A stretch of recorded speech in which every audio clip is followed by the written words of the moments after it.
Oi, pessoal, como vocês estão? Espero que todos estejam bem. Confesso que estou com saudades e entendo também que esse é um período necessário, né?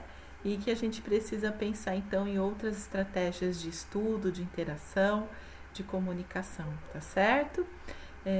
Caso vocês tenham alguma dificuldade de compreensão, de visualização, mandem mensagens pelas diferentes vias de comunicação que nós temos, tá certo? Vocês têm meu e-mail, meu WhatsApp, nós temos a plataforma, então é muito fácil dizer aquilo se vocês estão conseguindo apreender o conteúdo ou não, tá certo?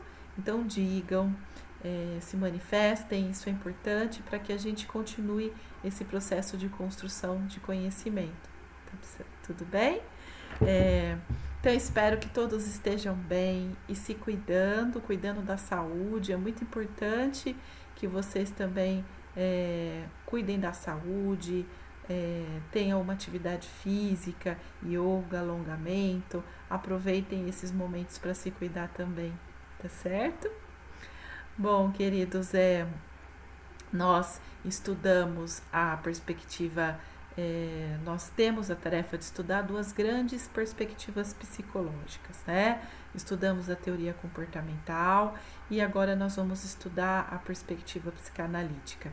Na realidade, já estamos estudando há algum tempo, né? Nós tivemos uma aula que na minha leitura foi muito produtiva, em que vocês tiveram a oportunidade de desenvolver uma atividade livre e a gente iniciar essa reflexão a partir daí. Então, nós estudamos até as fases, né, elencadas então por Freud.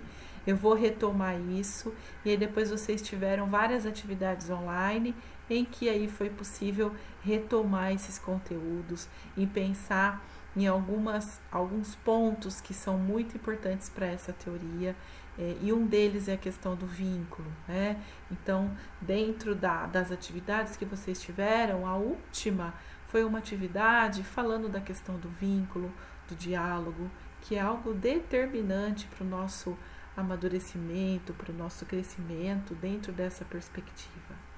Ela é densa, ela é difícil e ela é extremamente importante e ela nos dá muitas ferramentas para a gente compreender o aluno e algumas situações que acontecem no cotidiano escolar, tá certo? Então vamos reiniciar, né? Vamos retomar, vamos ver se temos dúvidas, vamos ver se aprendemos, vamos tirar essas dúvidas, esse é o momento. Então, o seu grande precursor aí foi Freud, né? Nós vimos que ele, na sua biografia que vocês estudaram, não era para estudar o livro inteiro, era para estudar só a biografia, vocês viram que ele tem aí uma vida dedicada aos estudos, né? Nós temos aí um médico neurologista que se debruça sobre os estudos da psiquiatria, que sofreu perseguição durante o nazismo, as suas obras foram perseguidas, que depois ele continua a sua vida, vive muito tempo em Viena, depois ele vai para a Inglaterra, persiste nos estudos, embora tenha aí uma trajetória de perseguição, né, acompanhando as suas obras, também, né, se deve isso a sua formação judia, mas a gente percebe que o quanto que as obras de Freud foram perseguidas e ao mesmo tempo protegidas, né? Isso é um tanto contraditório e interessante também. Nós vimos que ele teve o encontro de outros grandes pesquisadores. Alguns prosseguiram e ampliaram o seu debate, outros questionaram e trouxeram novos conceitos. Então, nós tivemos aí Jacques Lacan, que prossegue com esse estudo, trazendo outras vertentes, uma grande contribuição filosófica. Nós vamos ter o Jung, né, que estuda até certo ponto, depois ele lança questionamentos e deixa a sua própria contribuição. Nós temos Ana Freud, que vai estudar sobretudo muito os postulados da teoria na infância. Então nós temos grandes aí teóricos que ora enfrentam, ora dialogam, e prosseguem. O que é importante a gente saber é que essa é uma obra densa, que nós não há possibilidade alguma da gente esgotar isso por aqui. Nós estamos tendo um breve estudo conceitual, e humildemente eu chamo de breve mesmo, mas eu penso que ele vai deixar vocês grandes aí possibilidades de diálogo e de compreensão sobre os acontecimentos e sobre os encontros, os vínculos necessários ao cotidiano escolar e oriundos, né, vindos do cotidiano escolar. Então, eu me lembro muito bem de quando nós estávamos conversando e eu trouxe a vocês esse mesmo slide trazendo a figura do iceberg, né? E aí eu fiz uma brincadeira com vocês, a brincadeira de que não era possível encontrar um iceberg no Brasil, mas aí vocês mesmos foram lembrando do Titanic e nós conseguimos fazer uma analogia muito rica, lembrando que o Titanic foi a história de um grande naufrágio e que ocorre justamente pela parte invisível do iceberg, né? Então, o iceberg, ele ilustra muito bem algumas qualidades da nossa estrutura psíquica, né? Que qualidades são essas?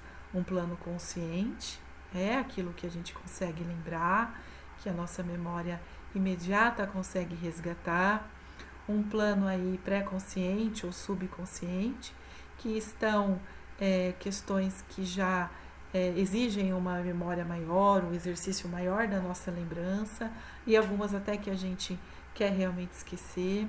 E nós temos aí a inconsciência, né, que ela não é acessada.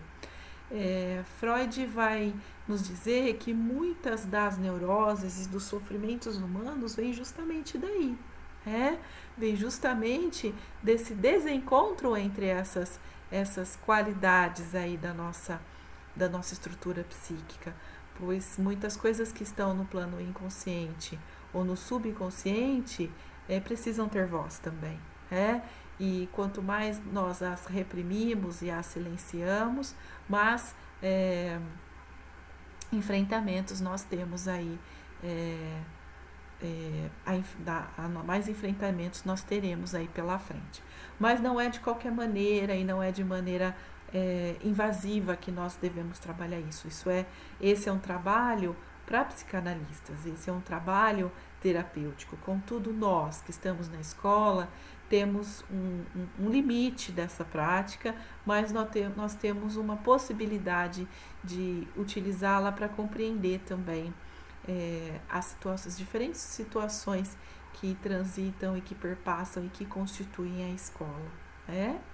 Então, retomando, o grande iceberg, ele vai ilustrar para a gente, então, um pouquinho dessa nossa subjetividade, mostrando que o consciente é muitas vezes uma pontinha, aquilo que a gente lembra, aquilo que a gente toca, aquilo que a gente pensa, aquilo que a gente permita que seja visto, é só uma pequena parte do que nos constitui. Existe uma parte muito maior, uma parte muito mais poderosa que está no plano da nossa inconsciência, certo? Prosseguindo então, nós também falamos que a nossa estrutura psíquica ela é composta por 3 elementos, 3 agentes muito importantes. Vocês se lembram deles? Então nós temos aí o id, o ego e o superego. O id é o nosso princípio do prazer, são as nossas pulsões, para o id não existe bem e mal, Para o id não existe regras. No id estão os nossos instintos, os nossos impulsos, as nossas pulsões, e elas são herdadas, é uma herança da nossa filogênese, do nosso desenvolvimento enquanto espécie, é uma herança genética também, hereditária, pensando na própria filogênese, desenvolvimento da espécie humana, e ele está ali. Então, todos nós temos a nossa parcela, temos o nosso id, e ele tem um anseio muito grande de ter os seus desejos aí atendidos, vivenciados de uma maneira imediata. Então, de uma forma desprovida e desenfreada. Então, o id está aí, né? E ele tem esse anseio de ter os seus desejos atendidos. Nós temos o ego nasce do id, nasce dessa necessidade de interface com a realidade.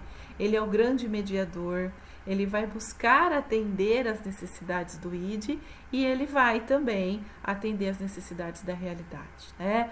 Lembra que a gente conversou sobre o exemplo do bolo, que estava perto do intervalo? Aí eu falei para vocês, olha, então agora vocês vão descer na gourmeteria e vocês vão encontrar um bolo lindo, né? De leite ninho com morango, de chocolate, e vocês vão pensar, nossa, o nosso id vai dizer assim, nossa, vamos comer esse bolo inteiro, né?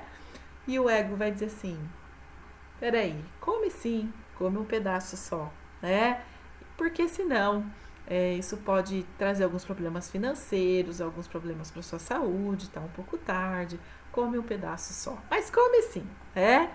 E aí a gente tem também o superego. O superego é o nosso juízo, né? O nosso juiz, nosso grande... o papel central do superego é a castração do id. Então, o superego ele vem para impedir que o id realize os seus desejos desenfreadamente, né? Só que ele não tem muito essa noção do que é desenfreado ou não. Então, ele vem diretamente combater os desejos do id. Vamos voltar no exemplo lá da gourmeteria?